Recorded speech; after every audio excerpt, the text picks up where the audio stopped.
السلام علیکم ورحمۃ اللہ وبرکاتہ۔ آج ہم ہجرت حبشہ کے بارے میں جانیں گے، تو شروع کرتے ہیں۔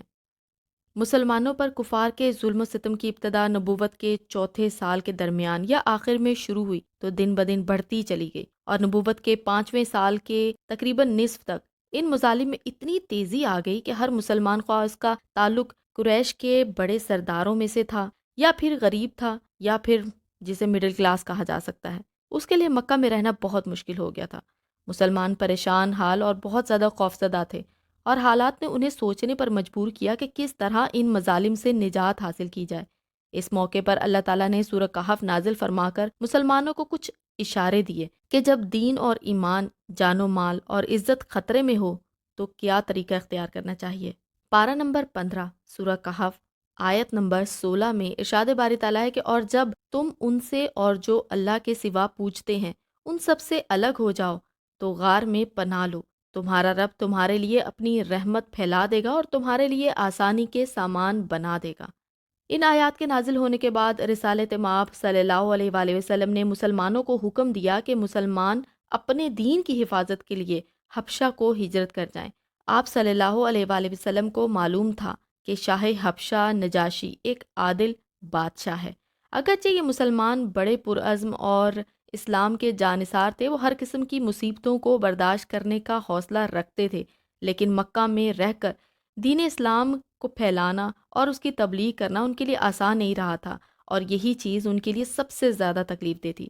ہجرت کا ایک سب سے بڑا فائدہ یہ بھی تھا کہ جو شخص بھی اسلام لا کر جہاں جاتا وہاں اسلام کو پھیلانا شروع کر دیتا۔ چنانچہ سب سے پہلی ہجرت میں ایک روایت کے مطابق 12 مرد اور 4 عورتیں اور ایک روایت کے مطابق 11 مرد اور 4 عورتیں شامل تھیں، اور یہ ہجرت رجب 5 نبوی کو کی گئی تھی۔ یہ سب رات کی تاریکی میں نہایت ہی رازداری سے بحر احمر کی بندرگاہ کی طرف روانہ ہوئے تو خوش قسمتی سے انہیں وہاں 2 تجارتی کشتیاں مل گئیں جن میں سوار ہو کر وہ حبشہ پہنچ گئے۔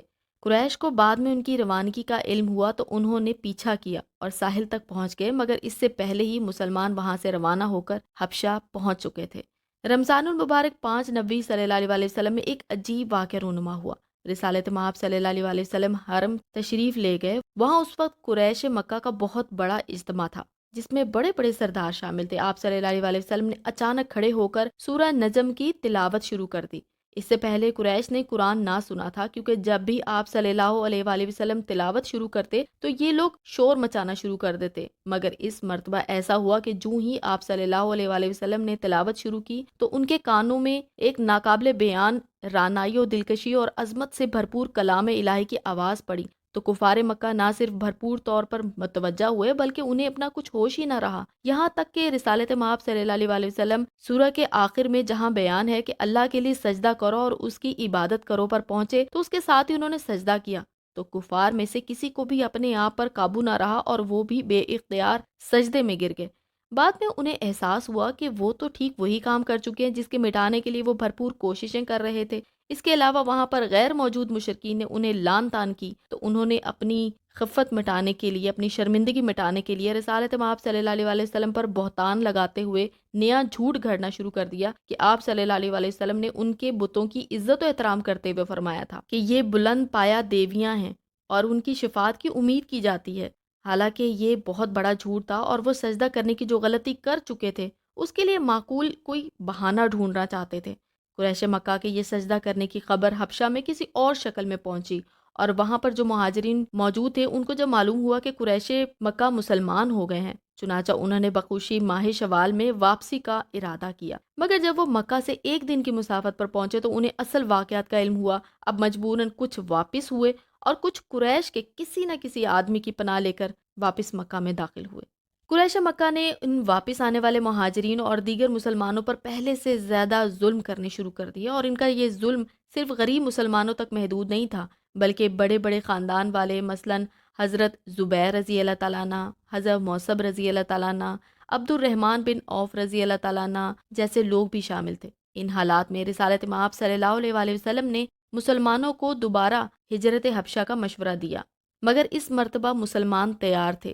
اس مرتبہ ہجرت میں ایک اور چیز سامنے آئی کہ ان مہاجرین جن کی تعداد 82 یا 83 مرد اور 18 یا 19 عورتوں میں ایک بھی نادار اور بے سہارا مسلمان شامل نہیں تھا۔ مہاجرین کا یہ قافلہ قریش کی گرفت میں آنے سے پہلے ہی حبشہ پہنچ کر امن و سکون سے رہنے لگا۔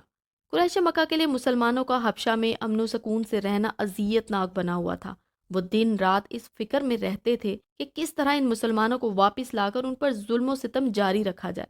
اس سلسلے میں ان کی دن رات مشاورت بھی جاری تھی اور آخر اس رائے پر اتفاق ہوا کہ نجاشی کے پاس ایک سفارت بھیجی جائے کہ ہمارے مجرموں کو اپنے ملک سے نکال دے۔ چنانچہ انہوں نے عمرو بن عاص اور عبداللہ بن ربیہ کی سرکردگی میں نجاشی اور درباروں کے لیے تحائف دے کر روانہ کیا۔ یہ سفارت پہلے درباریوں سے ملی اور انہیں بے شمار قیمتی تحائف دے کر دلائل سے اس بات پر آمادہ کیا کہ وہ نجاشی کو اس بات پر آمادہ کریں کہ وہ مسلمانوں کو دربدر کر دے۔ درباریوں نے انہیں بادشاہ کے حضور پیش کیا تو انہوں نے بادشاہ کے حضور بھی قیمتی تحائف پیش کیے اور کہا کہ اے بادشاہ، ہمارے ملک کے کچھ لوگ گمراہ ہو گئے ہیں اور آپ کے ملک میں پناہ لیے ہوئے ہیں۔ انہوں نے ایک نیا دین ایجاد کیا ہوا ہے جسے نہ ہم جانتے ہیں اور نہ آپ۔ ہمیں آپ کی خدمت میں ان کے والدین اور ان کے خاندان والوں نے بھیجا ہے کہ آپ انہیں واپس بھیج دیں۔ جب وہ دونوں اپنا مدعا بیان کر چکے تو دربار میں موجود لوگوں نے کہا کہ بادشاہ سلامت، یہ دونوں ٹھیک کہتے ہیں، آپ ان کے بھگوڑے لوگوں کو واپس کر دیں۔ اس پر نجاشی نے ان سے کہا کہ میں اس وقت تک ایسا نہیں کروں گا جب تک ان کی بات نہ سن لوں کہ وہ اس بارے میں کیا کہتے ہیں۔ چنانچہ نجاشی نے مسلمانوں کو اس دربار میں طلب کیا اور اس طلبی پر مسلمانوں نے پختہ تہیہ کر لیا تھا کہ وہ ہر حال میں سچ بولیں گے اور اس کا نتیجہ خواہ کچھ بھی نکلے۔ یہ لوگ دربار میں پہنچے تو نجاشی نے پوچھا کہ یہ کون سا دین ہے کہ جس کی بنا پر تم نے قوم سے علیحدگی اختیار کر لی ہے؟ تم میرے دین میں بھی داخل نہیں ہوئے اور نہ ہی دوسری امتوں میں داخل ہوئے ہو۔ اس پر مسلمانوں کے نمائندے حضرت جعفر بن ابو طالب رضی اللہ تعالی عنہ نے بڑے پرجوش انداز میں تقریر فرمائی۔ آپ رضی اللہ تعالی عنہ نے ماضی کا ایک ایسا موازنہ کیا کہ تمام لوگ حیران رہ گئے۔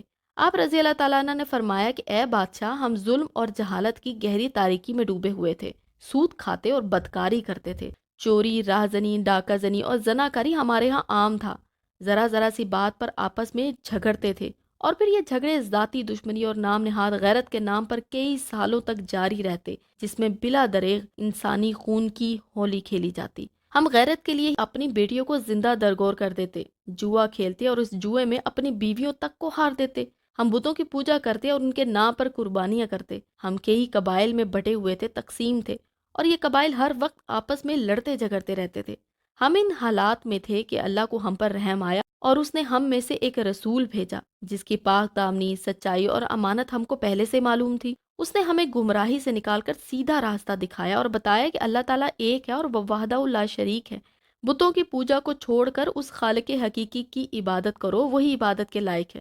جھوٹ، غیبت، بدکاری، جوا، زناکاری حرام ہے۔ بیٹیوں کا قتل بہت بڑا جرم ہے۔ تجارت میں لین دین انصاف، سچائی، ایمانداری اور دیانتداری سے کریں۔ اس نبی کرم صلی اللہ علیہ وآلہ وسلم نے ہمیں فواحش میں ملوث ہونے، جھوٹ بولنے اور پاک دامن عورتوں پر جھوٹی تہمت لگانے سے منع فرمایا۔ اس نے ہمیں روزہ، نماز، زکوٰۃ ادا کرنے کا حکم دیا۔ اے بادشاہ، ہم اس رسول نبی کرم صلی اللہ علیہ وآلہ وسلم پر ایمان لائے اور نیک اور پاک باز زندگی گزارنے لگے۔ مٹی اور پتھر کے بنے ہوئے کئی بتوں کی بجائے ہم ایک اللہ جو وحدہ لا شریک ہے اس کی عبادت کرنے لگے۔ اس پر ہماری قوم ہمارے خلاف ہو گئی اور ہماری قوم نے ہم پر ظلم و ستم کے پہاڑ توڑ دیے۔ مجبور ہو کر ہم تیرے ملک میں پناہ گزین ہوئے تاکہ اپنے دین پر عمل پیرا ہو کر امن سکون سے زندگی گزار سکیں۔ اے بادشاہ، ہمیں امید ہے کہ یہاں ہم پر ظلم نہیں کیے جائیں گے۔ نجاشی نے کہا کہ وہ پیغمبر نبی کرم صلی اللہ علیہ وآلہ وسلم جو کچھ پیغام لائے ہیں اس میں سے کچھ تمہارے پاس ہے تو مجھے پڑھ کر سناؤ۔ حضرت جعفر رضی اللہ تعالی عنہ نے سورہ مریم کی ابتدائی آیات تلاوت کی۔ قرآن کریم کی تلاوت اور حضرت جعفر رضی اللہ تعالیٰ عنہ کی خوبصورت آواز کا یہ اثر ہوا کہ نجاشی رونے لگا اور اس کے درباری بھی اس قدر زار و قطار سے روئے کہ ان کے پاس موجود صحیفے آنسوؤں سے بھیگ گئے۔ تلاوت ختم ہونے کے بعد نجاشی نے کہا کہ یہ تو وہی کلام ہے جو حضرت عیسیٰ علیہ السلام پر نازل ہوا، اور اس کے بعد اس نے عمر بن عاص اور عبداللہ بن ربیہ کو مخاطب کر کے کہا کہ تم دونوں چلے جاؤ، میں ان لوگوں کو تمہارے حوالے نہیں کر سکتا۔ دوسرے دن ان دونوں سفارتکاروں نے دوبارہ نجاشی تک رسائی حاصل کی اور بادشاہ کو کہا کہ یہ لوگ عیسیٰ علیہ السلام بن مریم علیہ السلام کے بارے میں ایک بڑی بات کہتے ہیں۔ چنانچہ نجاشی نے دوبارہ مسلمانوں کو بلایا اور ان سے پوچھا کہ عیسیٰ ابن مریم کے بارے میں تم کیا کہتے ہو؟ اس پر حضرت جعفر رضی اللہ تعالی عنہ نے فرمایا کہ ہمارے نبی اکرم صلی اللہ علیہ وآلہ وسلم نے بتایا ہے کہ عیسیٰ علیہ السلام خدا کے بندے اور پیغمبر ہیں۔ نجاشی نے زمین سے ایک تنکا اٹھا کر کہا، بخدا عیسیٰ علیہ السلام کے بارے میں جو تم نے کہا ہے وہ اس تنکے سے کم نہ تھا اور نہ زیادہ۔ اس پر اس کے دربار میں موجود درباری نہایت ہی برہم ہوئے، مگر اس نے ان کے غصے کی پرواہ نہ کی۔ مسلمانوں سے کہا کہ میرے ملک میں امن و سکون سے رہو، تمہاری طرف کوئی آنکھ اٹھا کر بھی نہیں دیکھ سکتا، حتیٰ کہ اگر تمہیں کسی نے گالی بھی دی تو میں ان سے تاوان وصول کروں گا۔ چنانچہ اس طرح قریش کے بھیجے ہوئے لوگ بے مراد واپس چلے گئے۔ مشرکین کی یہ چال بھی ناکام ہوئی تو انہوں نے پھر غور و فکر شروع کر دی کہ کس طرح مسلمانوں پر مکمل طور پر قابو پایا جا سکے۔ چنانچہ بہت زیادہ غور کرنے کے بعد وہ اس نتیجے پر پہنچے کہ اس مصیبت سے نجات کے لیے دو ہی راستے ہو سکتے ہیں، یا تو رسالت مآب صلی اللہ علیہ وآلہ وسلم کو طاقت کے بلبوتے پر تبلیغ سے روک دیا جائے، یا پھر آپ صلی اللہ علیہ وآلہ وسلم کے وجود کا ہی صفایا کر دیا جائے۔ مگر دوسری صورت مشکل تھی، کیونکہ حضرت ابو طالب آپ صلی اللہ علیہ وآلہ وسلم کے محافظ تھے اور اس طرح پورے بنو ہاشم کی بھی دشمنی مول لینا پڑتی۔ ہجرت حبشہ کے آگے کے حالات ہم اپنی اگلی ویڈیو میں جانیں گے۔ اللہ تعالی ہم سب کو دین اسلام کو سمجھ کر اس پر عمل کرنے کی توفیق عطا فرمائے، آمین ثم آمین۔